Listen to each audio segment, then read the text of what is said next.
It's a theme nearly everyone knows, dating back to 1969. On my way to where the air is free. Just tell me how to get to Sesame Street. Soon that tune will be heard first on HBO as part of a newly announced deal that's giving the Sesame Street gang a new home. For the next 5 seasons, Bert, Ernie, Big Bird, and the rest, I'm partial to Grover, will be on HBO first, then they'll head to PBS 9 months later. Of course, we here at WGBH are a PBS station, but this move has raised a lot of questions about the future of Sesame Street and kids programming in general. Joining me now for more on this are Michael Rich, also known as the Mediatrician, not the pediatrician. He's the founder of the Center on Media and Child Health and teaches pediatrics at Harvard Medical School, and Liz Chang, General Manager for Television here at WGBH. Thank you both for being here. Thanks for inviting us. Michael Rich, why do you see this new partnership as worrisome? I actually don't see it as worrisome. I see it as an evolution, and as with any evolution, things change. There are people who are going to feel they lost something or that something has gone away.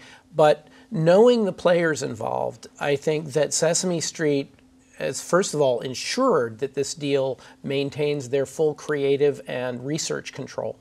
And I think that this will be a good thing in the long run once we get over our hit of, oh my God, it's on HBO. Well, let me ask you, not to gang up on the New York Times, which we were talking about earlier in the show, but I saw you quoted in the Times saying that you thought that this would increase the pressure on PBS to create more commercial offerings when it comes to kids programming, and that it could hasten the loss of public funding on the part of PBS. Were you misquoted, or have you changed your mind a little bit? No, they just quoted part of what I said. Got it. They needed to have a counterpoint. They asked me for my concerns, and my concerns were only that let's wait and see. Let's see what happens.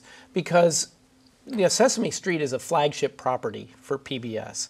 And when it makes this move, there are other properties that are perhaps less well known that may need money also. And will we end up changing the educational television environment?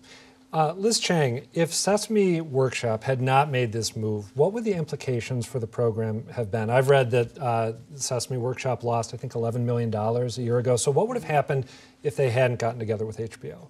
It looked very likely they would not have gone forward.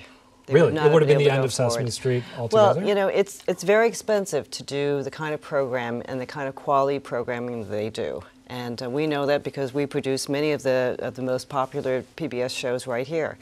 And in truth, they do so much in terms of outreach for disadvantaged kids, as well as U.S. families and military families, that it would have been very expensive to continue. The show has, of course, evolved over the years. I think we have a little clip of Sesame Street getting edgy and satirizing, if that's the right term, House of Cards. Let's take a quick look.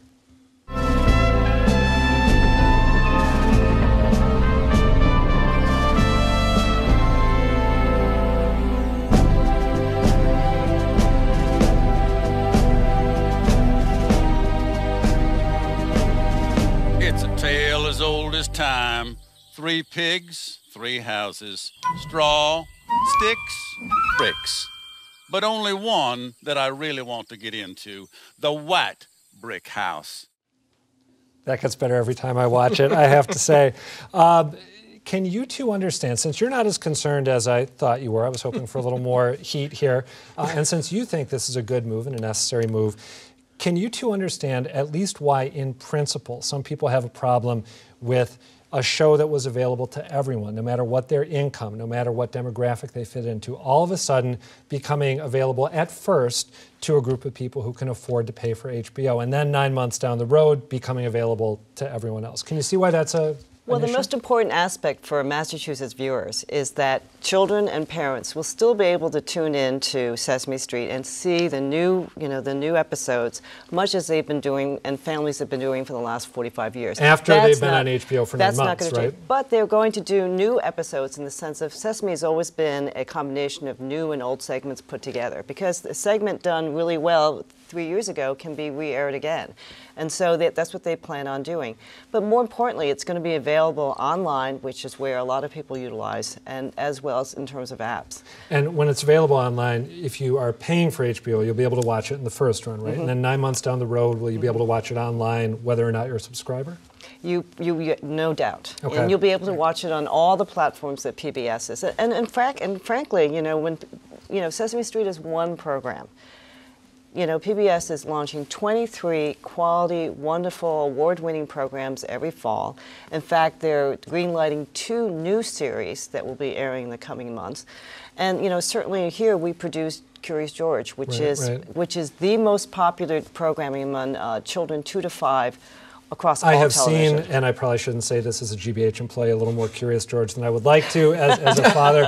Michael, what about the question that I just ran by Liz? This does create, even though much good work will continue to go on, it creates a 2-tiered class of Sesame Street viewers: the ones who can pay to get it first, and the ones who can't. Do you have a philosophical problem with that at all?